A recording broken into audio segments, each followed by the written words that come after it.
Bonsoir à toutes et à tous, bienvenue dans l'édition de 18h du journal de TV Vendée en ce lundi 9 mars. Voici les titres que nous allons développer. Une entreprise fictive pour se plonger concrètement dans le quotidien d'une PME. Ce dispositif est mis en place depuis maintenant 10 ans pour des élèves de BTS du lycée Pierre Mendès France à La Roche-sur-Yon. Plus de 300 jeunes licenciés du club de football des Sables d'Olonne ont été sensibilisés à l'arbitrage ce samedi. Ils ont notamment pu rencontrer un ancien arbitre professionnel de Ligue 1, parrain de cette journée. Et puis lier l'univers du cyclisme et celui du tissage, c'est ce qu'a réalisé l'artiste Nathalie Bécouche. 18 de ses œuvres photographiques et textiles sont actuellement présentées dans une exposition à La Roche-sur-Yon.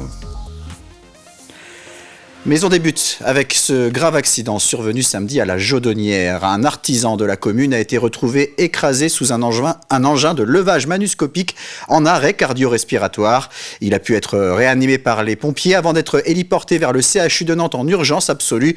L'homme âgé de 33 ans n'a malheureusement pas survécu à ses blessures. Administration, gestion des commandes, secrétariat ou encore comptabilité, tous ces domaines font partie intégrante d'une PME.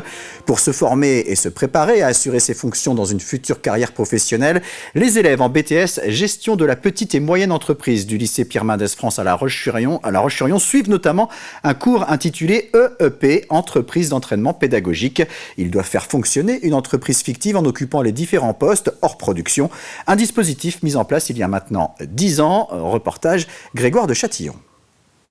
T'as déjà choisi tes produits. Simuler la vie d'une entreprise dans ce BTS, c'est du concret avec ces étudiants tous investis dans la société fictive Les Douceurs Vendéennes. Qu'est-ce que tu as besoin ? Tu as besoin de le saisir. On gère toutes les commandes faites sur l'entreprise Les Douceurs Vendéennes et on gère la quantité, le prix des commandes, on gère à peu près tout ce qu'il y a sur le côté administratif. Ici on est dans le réel, on est vraiment dans le monde de l'entreprise, c'est très concret et on fait exactement tout ce qu'on peut retrouver dans un stage, dans une alternance, dans un vrai monde professionnel. Le point fort, c'est de mettre en action l'étudiant. Il n'est pas derrière sa table à attendre, il est en action. Donc il doit être toujours, comme dans une activité, en entreprise ou en stage, à faire des missions. Une décennie de laboratoire pour l'entreprise d'entraînement pédagogique. Avec 10 heures par semaine, en individuel ou en groupe, ces étudiants sont un peu comme en alternance, mais à l'école. Là, on est en train de former mon collègue à l'accueil pour gérer les appels téléphoniques ou bien les mails et après bien organiser nos réunions. On les forme à toutes les matières possibles dans une entreprise. C'est véritablement le tremplin qui aide à mettre les pieds dans l'entreprise et à se professionnaliser. Évidemment, c'est fictif. Vente de produits, enregistrement de commandes, parrainé par 2 sociétés vendéennes. C'est une pédagogie qui a donc ses avantages pour ces BTS en gestion de la petite et moyenne entreprise du lycée Pierre Mendès France de La Roche-sur-Yon. On vous propose cette saveur. J'avais vraiment envie de voir la gestion avant d'ouvrir une entreprise de fleurs et pour savoir mieux gérer et vendre au maximum. Loin des cours théoriques, ici ces étudiants sont autonomes pour prendre des initiatives afin de faire tourner leur petite entreprise. Et toujours dans le domaine de la formation, direction Saint-Jean-de-Mont avec les apprentis du CFA INFA, centre de formation spécialisé dans les métiers du tourisme, de l'hôtellerie et de la restauration. Là aussi, une reproduction de conditions réelles leur a permis de faire valoir leurs compétences. À travers l'événement intitulé Le Printemps de l'INFA, 35 apprenants ont accueilli des professionnels et potentiellement de futurs employeurs, comme dans un véritable établissement touristique. Réception, service, cuisine ou encore animation, ils se sont répartis les tâches selon leur formation. On a la chance de pouvoir être formé dans un village-école, donc c'est une école mais c'est avant tout un village vacances tout le reste de l'année. Ça fait déjà depuis le mois de janvier, mi-janvier que nous sommes en formation, donc on a pu déjà prendre de la qualité, prendre de l'expérience ici et ça permet justement de nous tester, de nous faire un crash test pour chaque service, la réception, encore une fois les serveurs, les commis de cuisine, les RET. et les animateurs surtout qui vont donner beaucoup de joie et de sourire aujourd'hui. On a invité des professionnels, des employeurs qui ont des apprenants au sein de notre formation, mais aussi des partenaires comme les missions locales, comme l'UNAT, comme aussi la direction de différents établissements, à la fois l'hôtellerie de plein air et les villages vacances, afin de leur montrer les résultats, le travail effectué par ces apprenants qui sont arrivés avec peu ou quelques compétences et qui aujourd'hui sont en capacité de prendre des postes comme des animateurs, des réceptionnistes ou serveurs ou de futurs directeurs d'établissement ou même encore commis de cuisine. Les situations d'incompréhension, de mésentente, voire de conflit ou pire de violence avec les arbitres sont de plus en plus fréquentes sur les terrains de football. Une fonction qui manque également de volontaires. Face à ce constat, le club des Sables Vendée Football a souhaité sensibiliser ses membres, en particulier les jeunes, à l'arbitrage lors d'une journée dédiée ce samedi. Une opération couronnée de succès puisque plus d'un tiers des licenciés a répondu présent. Reportage Florian Wozniak. La bonne réponse était la réponse D. Téléphone en main, c'est par un quiz sur les règles du futsal que la journée de sensibilisation à l'arbitrage se termine pour ces jeunes joueuses de football sablaises. Comme Amandine, elles repartent toutes avec de nouveaux savoirs. Oui, je vais voir les choses différemment parce que je me rends compte que c'est dur d'être arbitre et que c'est pas facile tous les jours, qu'on peut se tromper et tout. C'est tout gérer en même temps. Parce qu'il faut regarder partout pour voir s'il n'y a pas des fautes, pour voir s'il n'y a pas de... C'est tout gérer en même temps. Situation de jeu, gestuelle des drapeaux ou encore analyse vidéo, rien n'est laissé au hasard pour apporter une meilleure compréhension du rôle de l'arbitre et des décisions qu'il doit prendre sur le terrain. L'idée pour nous, c'est aussi de sensibiliser au fait que sans arbitre, il n'y a pas de football. Et pourtant, on est tous là pour faire du football, pour s'amuser ensemble, pour partager ensemble. Et en mettant ce genre d'action en place, on espère réduire un petit peu tout ça.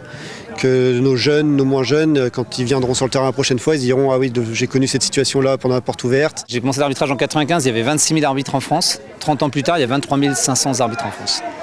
Donc clairement, il y a besoin de démocratiser et de singulariser la fonction et la pratique de l'arbitrage. Alors déjà en faisant pratiquer l'arbitrage des jeunes par les jeunes, ça fait longtemps que je prône ça, que ce soit les districts, les ligues ou la fédération permettent et donnent les moyens aux clubs de pouvoir reproduire ce genre d'événements un peu clé en main. Un dispositif innovant dans un district qui compte un peu moins de 400 arbitres cette saison. Ce qui se passe aujourd'hui sur cette journée est vraiment novateur. Je viens de notre territoire et c'est la première fois que je vois ça. C'est une excellente journée et effectivement c'est vraiment pour susciter la curiosité à l'arbitrage. Mais ce qui se passe là en Vendée, il y a une impulsion au niveau de l'arbitrage qui est juste énorme et exceptionnelle de la part des clubs. La mission désormais, à reproduire ce type de journée pour sensibiliser encore plus les acteurs du monde du football. L'automne dernier, l'artiste nantaise Nathalie Bécouche s'est installée pendant 2 mois à l'espace culturel La Gâterie à La Roche-sur-Yon dans le cadre d'une résidence. Elle y a réalisé 18 œuvres textiles et photographiques présentées jusqu'au 28 mars dans une exposition intitulée L'échappée. Nathalie Bécouche a travaillé autour de recherches sur le paysage et le mouvement et sur le lien entre 2 univers, ceux du tissage et du cyclisme. J'ai imaginé cette sculpture qui est un vélo officiel de la marque Jacques Anquetil, que j'ai transformé en métier à tisser. Et une fois que j'ai eu fabriqué cette sculpture, j'ai eu envie de m'en servir pour tisser des tapisseries. Et donc, c'était l'objet de ma résidence à la base à La Gâterie.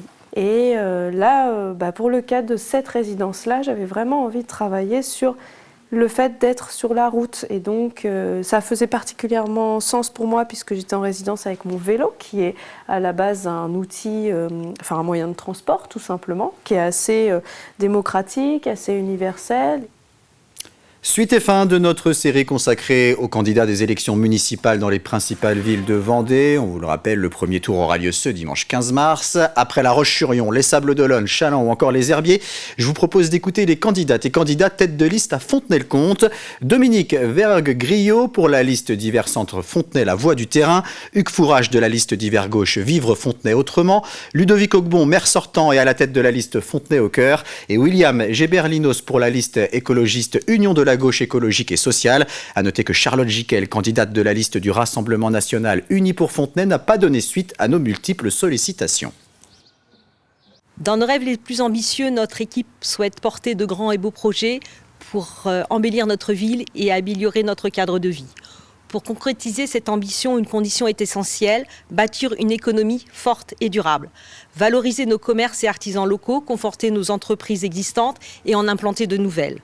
En renforçant notre dynamisme économique, nous préservons nos services publics, attirons de nouveaux habitants et construisons un développement durable. Première priorité, c'est la question de la santé. C'est pour ça que nous sommes aussi ici sur le site de l'hôpital. C'est une priorité, c'est-à-dire mettre en place un centre municipal de santé, parce que la santé, ça ne doit pas rentrer dans la logique de la finance. Et puis, nous sommes ici sur ce site de l'hôpital pour une bonne et simple raison, c'est qu'il faut le défendre. Il faut défendre les urgences, l'accès aux urgences, et puis aussi l'accès à la maternité qui est en suspens, on l'apprend. Donc on fera tout pour se battre, pour maintenir une offre de soins de haut niveau pour l'ensemble de nos concitoyens.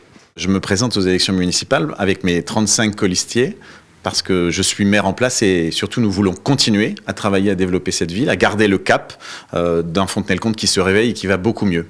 Alors on ne peut pas tout développer dans ce format, mais ce qui est important pour nous, c'est nos priorités. La priorité, c'est la santé pour notre territoire, la sécurité, la jeunesse qui est un engagement fort qu'on a développé, qu'on veut continuer. Et puis là, une priorité, c'est les quartiers, la proximité. Et tout ça est possible parce que nous finançons Seine et notre projet est chiffré et mesuré.